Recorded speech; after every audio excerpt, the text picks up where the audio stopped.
Voilà, donc je vais donner le théorème. Je m'excuse, ma batterie a été low, a été déchargée.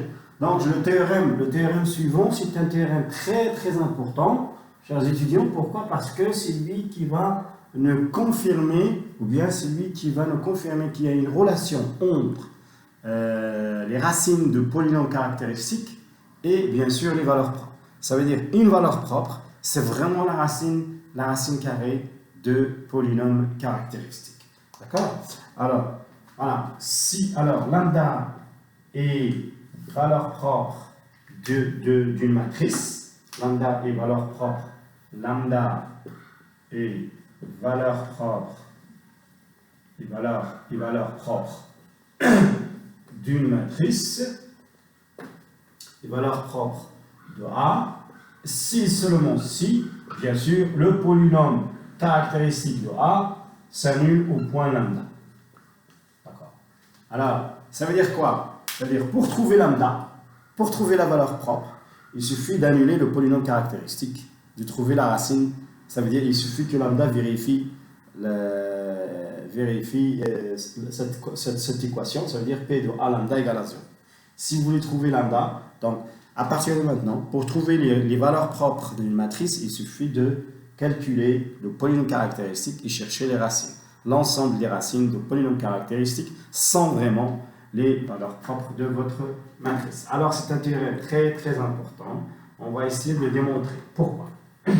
On va essayer de démontrer pourquoi. Alors, bien, preuve. Alors, dire que lambda est valeur propre, donc on va démontrer l'application par équivalence, lambda est valeur propre. Ça veut dire quoi? Lambda est valeur propre. C'est-à-dire quoi, à votre avis? Par définition, ça veut dire qu'il existe un vecteur x qui est non nul, d'accord? Qui est non nul, tel que quoi? Tel que ax égale lambda x. Ça, c'est par définition. Ax égale lambda x. Vous êtes bien d'accord avec moi? Bien. Ça veut dire quoi? Ça veut dire, ça c'est équivalent à dire que ax moins lambda x, ax moins lambda x égale 0. D'accord? Ax moins lambda x égale 0. D'accord? Donc, j'ai mis lambda x de l'autre côté. Ça veut dire quoi? Ça veut dire que a moins lambda i multiplié par le vecteur x égale 0. D'accord? Donc, j'ai ici, ça c'est 1 moins lambda i. Donc, ici, c'est l'identité. X, c'est i de x. Donc, j'ai mis 1 moins lambda i, la matrice 1 moins lambda i au facteur de x égale 0. Donc, j'ai trouvé que si lambda est valeur propre, est équivalent à dire que 1 moins lambda i fois x égale 0. Ça veut dire quoi que 1 moins lambda i égale 0? Ça veut dire quoi? Si je prends ça comme une application linéaire, si je considère A, parce qu'il y a une application linéaire associée à 1 moins lambda i. Ça, c'est une matrice, donc il y a une application linéaire. Donc, je veux dire que x appartient, ok? Que x appartient à quoi? Appartient au noyau. Au noyau de quoi? De cette application linéaire. Oui ou non? Regardez, quand est-ce qu'on dit qu'un élément appartient au noyau? C'est lorsque f de x égale à 0. Puisque f de x égale à 0, donc je peux dire que x appartient au noyau de cette application. Alors x, bien sûr, il est non nul. D'accord? Il est non nul. X, il est non nul. X, il est non nul. Donc, je peux dire que cet élément différent de 0, il existe un élément différent de 0 qui appartient au noyau. D'accord? Alors, je peux effacer ça. Donc, je peux dire que, excusez-moi, le tableau, il est petit. Donc, je ne peux pas laisser vraiment, c'est difficile parce qu'à chaque fois, je suis obligé d'effacer. Et vous allez perdre, bien sûr, le fil des informations. Mais c'est parce que mon tableau est petit, il ne lui permet pas de laisser toutes les informations sur le même tableau. Donc, ça veut dire quoi? On est arrivé à quoi? On est arrivé que le noyau, alors je vais changer ce stylo, on est arrivé à quel point? On est arrivé au fait que le noyau le noyau de la matrice 1 moins lambda i, de l'application 1 moins lambda i, il est différent de 0. Ça veut dire qu'il contient d'autres éléments, que 0. C'est-à-dire quoi que le noyau n'est pas réduit à 0? Vous vous rappelez qu'il y a une relation entre l'injectivité et le noyau. Ça veut dire quoi? Ça veut dire que cette application 1 moins lambda i n'est pas injective.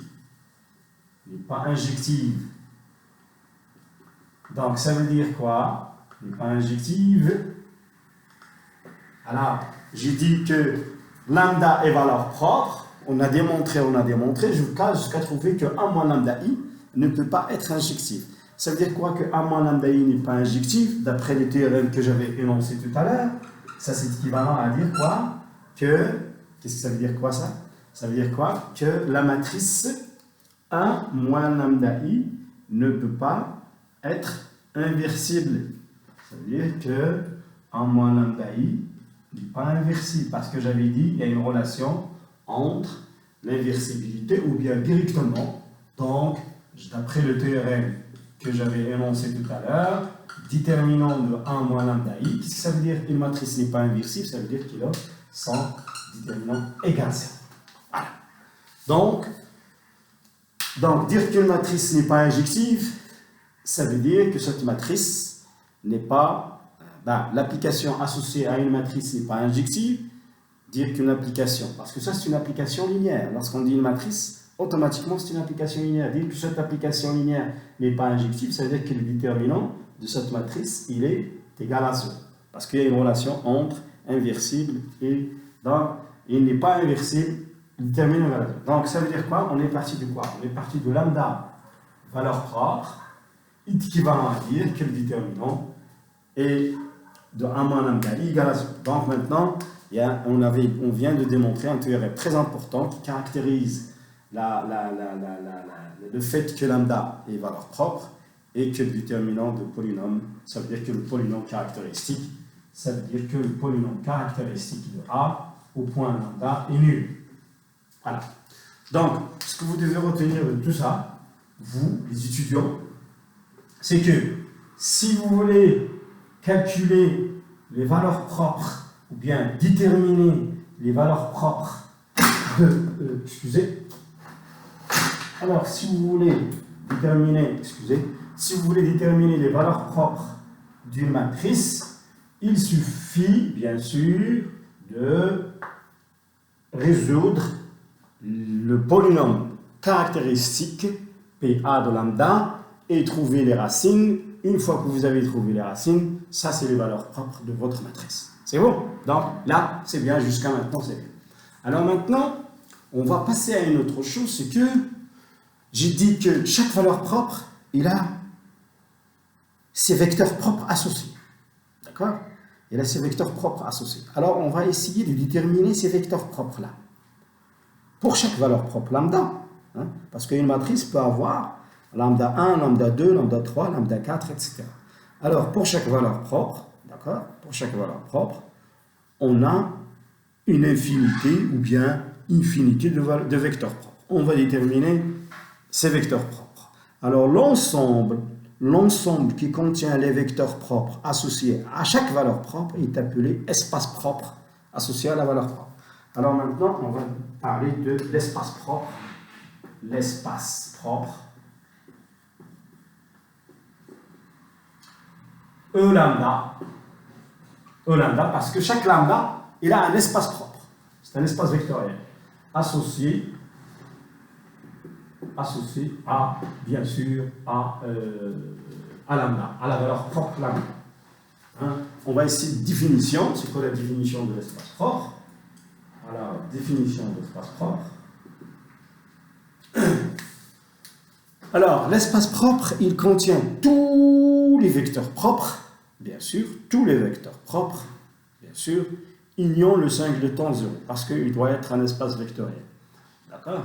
Alors, E lambda, l'espace propre, associé à lambda, c'est l'ensemble de tous les vecteurs propres. C'est l'ensemble des U, ou bien des X. D'accord? Et U appartient à E, à l'espace total E, tel que quoi?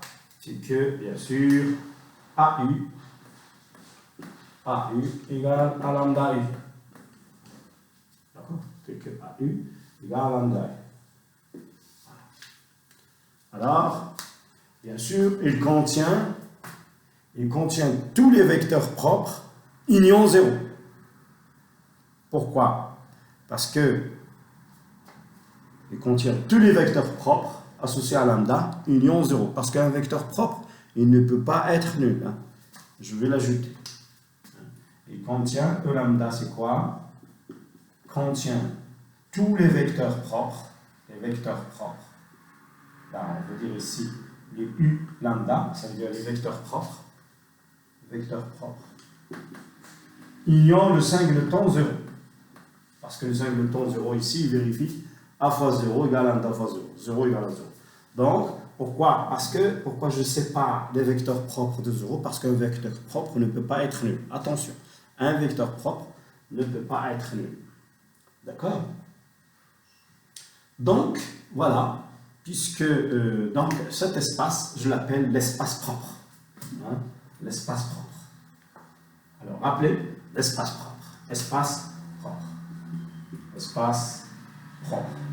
Associé à lambda. Alors, cet espace, c'est un espace, on va démontrer, je vais vous démontrer que c'est un sous-espace vectoriel. C'est un sous-espace vectoriel. Chaque espace propre est un sous-espace vectoriel, bien sûr, un sous-espace vectoriel dans E. D'accord? Et bien sûr, il peut être infini. Il peut être réduit, bien sûr, à 2 valeurs ou 3 valeurs. En tout cas, on va calculer sa dimension lui aussi, etc., etc. Et en fonction des dimensions des sous-espaces propres, on va aussi caractériser bien sûr la diagonalisation de la matrice. Quand est-ce qu'on peut dire qu'une matrice est diagonalisable? Ça veut dire qu'il doit avoir une relation avec ces espaces propres-là. Les espaces propres, ils sont vraiment, vraiment utiles pour discuter la diagonalisation d'une matrice. D'accord? Vous allez déterminer les valeurs propres, vous allez déterminer chaque espace propre associé à chaque valeur propre. Chaque valeur propre, il a son espace propre. Si vous avez 3 valeurs propres, vous avez 3 espaces propres. Si vous avez 4 valeurs propres, vous avez 4 espaces propres. Chaque valeur propre, il a un espace propre. Et vous devez déterminer ces valeurs propres-là et aussi déterminer les espaces propres. Et aussi déterminer les dimensions de chaque espace propre. Et en fonction de ces dimensions-là, on va dire est-ce que la matrice est diagonalisable ou non. D'accord? Alors, je reviens dans notre vidéo.